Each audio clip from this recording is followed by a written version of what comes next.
A Justiça Eleitoral garante que existem meios de combater a influência das fake news nas eleições deste ano. A questão foi debatida no Senado. Foi para discutir o impacto das chamadas fake news nas eleições gerais de outubro que integrantes da Justiça Eleitoral, do Legislativo, do Ministério Público e da sociedade civil foram até o Senado Federal.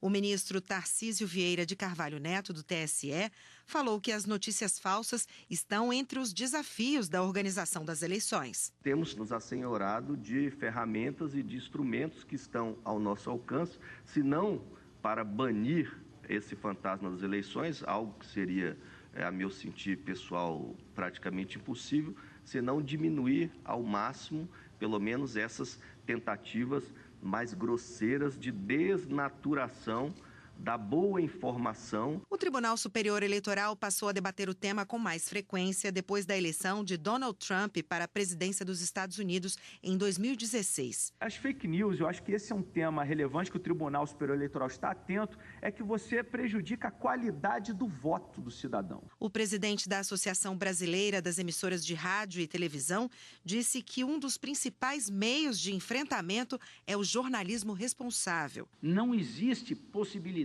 num Estado democrático de direito, alguém que faz da disseminação de notícias, do trânsito de notícias e de expressões, seu negócio e um milionário negócio, e não queira por este negócio assumir responsabilidade. O ministro do TSE afirmou ainda que a Justiça Eleitoral já tem formas de combater a influência das fake news na votação de outubro. Nós já temos, portanto, na legislação eleitoral, um material muito importante para a nossa atuação da Justiça Eleitoral. A lei atual, nessa última reforma política do 6 de outubro do ano passado, já prevê no artigo 39, parágrafo 5º, inciso 4, como crime a publicação de novos conteúdos ou o impulsionamento de conteúdos nas aplicações da internet.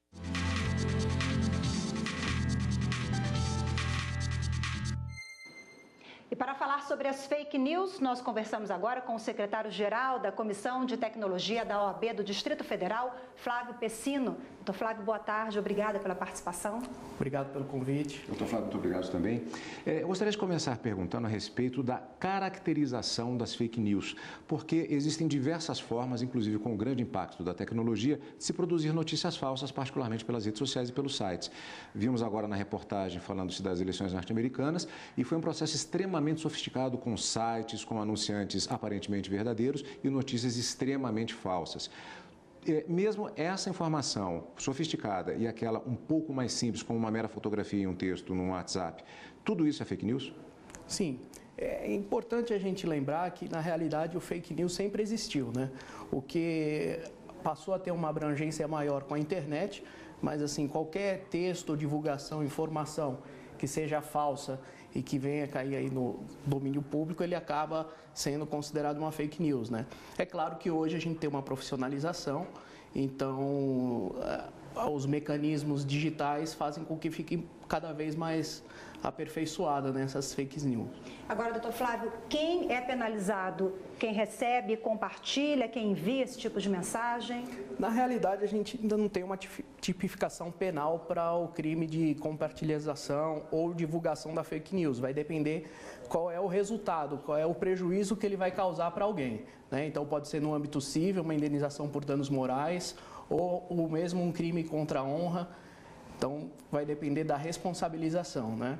O que a gente precisa realmente é conscientizar o cidadão, porque na realidade às vezes ele não tem tempo, muitas vezes, para checar a informação, mas ele quer ser um influenciador digital com seus amigos.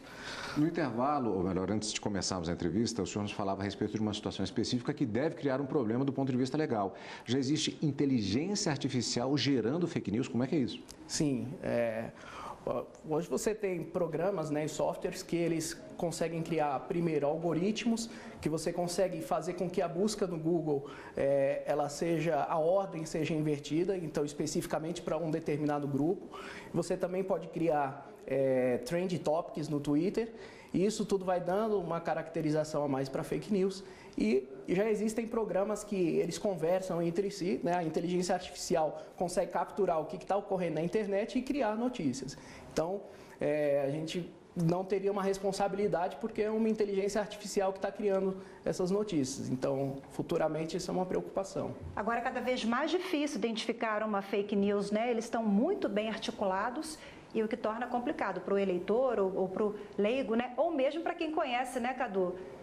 Exatamente. Como eu disse, a criação desses mecanismos digitais, como algoritmos que fazem com que a notícia tenha uma repercussão maior, já dá uma dificuldade para o leitor poder caracterizar se realmente é uma fake news ou não.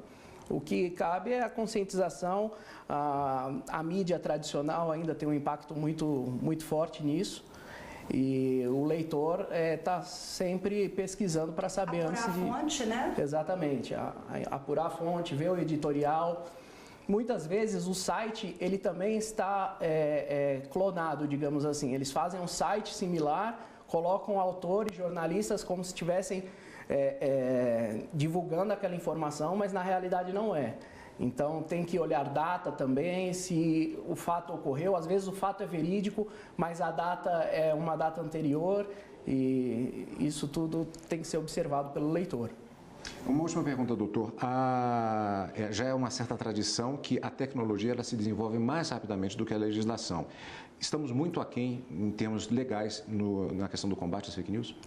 Olha, eu acredito que a questão do combate não é o ponto principal, mas sim a questão da conscientização.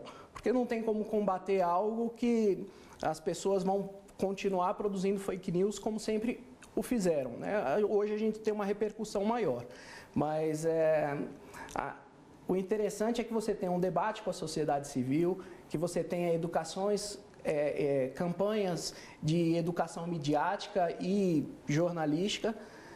Então, hoje eu vejo que as crianças hoje já têm um entendimento muito melhor do que é o fake news, né? Às vezes do que mais do que a gente. Exatamente. Então, futuramente eu acho que não vai ser um problema se a conscientização vir com os leitores. Doutor Flávio, obrigada mais uma vez pela participação. Obrigado. Muito obrigado também, Agradeço. Flávio.